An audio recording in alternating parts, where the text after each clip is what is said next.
Students, आप लोगों के लिए डीवी को लेकर आरआरबी ने एक नोटिस जारी कर दिया है। तो नोटिस में क्या है मैं आपको बता देता हूं।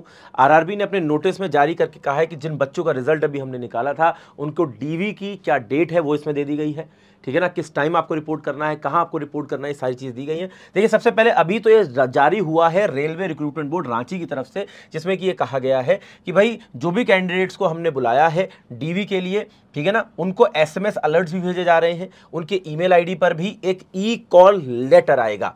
इसके साथ साथ उन्होंने ये बोला है कि जितने भी डॉक्यूमेंट्स हैं, आपके ओरिजिनल डॉक्यूमेंट्स आपको लेकर आने हैं, और उसके साथ साथ A4 साइज की शीट के ऊपर कम से कम उसके 2 कॉपीज हर एक डॉक्यूमेंट को आपको लेकर आने हैं। साथ के साथ आपका जो ई कॉल लेटर है डीवी के लिए उसको भी आपको प्रिंट कराकर लेकर आना है। ठीक है ना, and detail in the CN and e call letter issued for the DV. उसके बाद ये कहता है कि जिन कैंडिडेट्स को हमने डीवी के लिए बुलाया था, ठीक है ना, वो 3 से 4 दिन के लिए वहां देखिए, जब आप डीवी के लिए जाएंगे लोकेशन पर, ठीक है, तो फिर आपको डीवी के बाद मेडिकल एग्जामिनेशन के लिए भेजा जाएगा। और इनका कहना यह है कि आप 3 से 4 दिन के लिए वेल प्रिपेयर्ड होकर ही जाएं।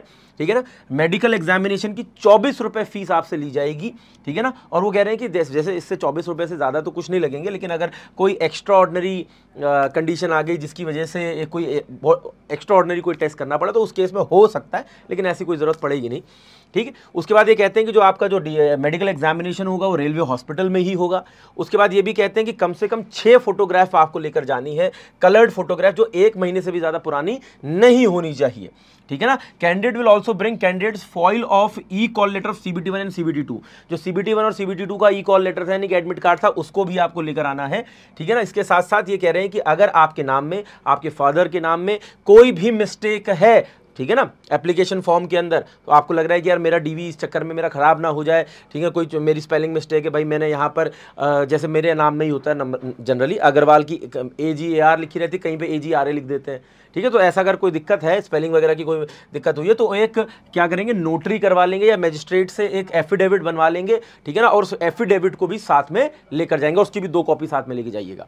ठीक है, उसके साथ साथ यहाँ पर कहा गया है जो कैंडिडेट्स जो हमने डेट दी है, अगर उस पर अपीयर नहीं होते तो वो ब्लॉक डेट पर उनको अपीयर होना अनिवार्य है। Candidate who fail to appear on the schedule date must appear on the block date. ठीक है ना, अगर वो किसी वजह से भी जो डेट हम बता रहे हैं उस पर अपीयर नहीं हो पाते, तो एक और डेट आपको साथ में दी गई है, ब्लॉक डेट, उस पर अपीयर होना होगा। अगर उस पर भी नहीं होते हैं तो फिर आपको रिजेक्ट कर दिया जाएगा।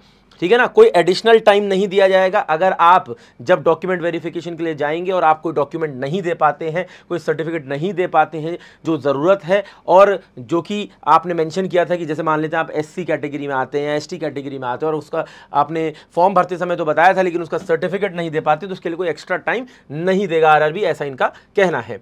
ठीक है ना, जो कैंडिडेट्स जिनको बुलाया गया है, इनका कहना यह है कि ऐसा नहीं है कि अगर आपको बुलाया तो आपका सिलेक्शन होगा ही होगा। अगर आपके डॉक्यूमेंट में कोई गड़बड़ हुई तो हम आपको शॉर्टलिस्ट करके बाहर भी कर सकते हैं।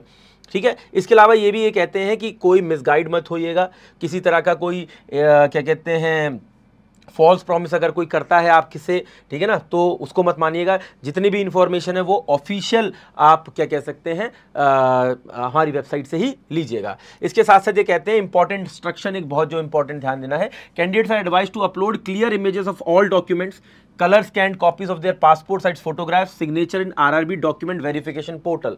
ठीक है ना, पोर्टल का लिंक यहाँ पे दिया गया, मैं अभी टेलीग्राम ग्रुप पे भी डाल दूंगा अपने। मेरे टेलीग्राम ग्रुप का नाम यहाँ पर लिख देता हूँ आप लोगों के लिए। ठीक है, टेलीग्राम ग्रुप का नाम है Shubham Agarwal sir text book. ठीक है ना, तो वीडियो के डिस्क्रिप्शन में भी इसका लिंक मिल जाएगा, आप उस पर क्लिक करके डायरेक्टली ज्वाइन कर सकते हैं। तो उस लिंक को क्लिक करेंगे, डायरेक्टली इस पोर्टल पे पहुंच जाएंगे, और ये PDF में उसी में डाल दूंगा। साथ के साथ ये कहते हैं this portal will be active. अभी ये पोर्टल एक्टिव नहीं होगा, लेकिन ये पोर्टल कब से एक्टिव हो जाएगा, कह रहे हैं कि prior uploading from 10 days prior to the date of DV. आपका जिस दिन भी डीवी होगा उसके 10 दिन पहले एक्टिव हो जाएगा, और ठीक है ना, जिस डेट को डीवी है उस दिन क्लोज हो जाएगा। तो उस दरमियान आप इसको जरूर अपलोड कर दें, जितनी भी आपके डॉक्यूमेंट्स हैं उनकी क्लियर फोटोग्राफ्स और अपनी जो पासपोर्ट साइज फोटो है उसकी कलर्ड फोटो। ठीक है ना, उसको स्कैन करके इनके पोर्टल पे अपलोड जरूर कर दें। अब साथ साथ देखिए हर एक रोल नंबर के लिए यहाँ पर date of DV and medical examination दिया हुआ है, उसके बाद उसकी ब्लॉक डेट दी है और रिपोर्टिंग टाइम दिया हुआ है, ठीक है ना। तो ये रांची वालों का है, ऐसे ही सबका आता जाएगा, जैसे जैसे आता जाएगा मैं अपने टेलीग्राम ग्रुप में पोस्ट करता जाऊंगा। सभी बच्चे मेरा टेलीग्राम ग्रुप ज्वाइन करके रखेंगे, ठीक है ना, ताकि आप लोगों को आपके जोन का जो पीडीएफ है वो मिल जाए और उस पीडीएफ के अंदर आप अपना रोल नंबर देखकर, ठीक है ना, अपना डीवी और मेडिकल का डेट देख सके, ठीक है ना, और जितनी भी इंफॉर्मेशन है वो आपको मिल सके। और भी कोई डाउट हो वीडियो के नीचे कमेंट कर दीजिएगा और बता दीजिएगा, हम उस कोशिश करूंगा कि अगले वीडियो में आपके डाउट को क्लियर जरूर कर सकूं। धन्यवाद।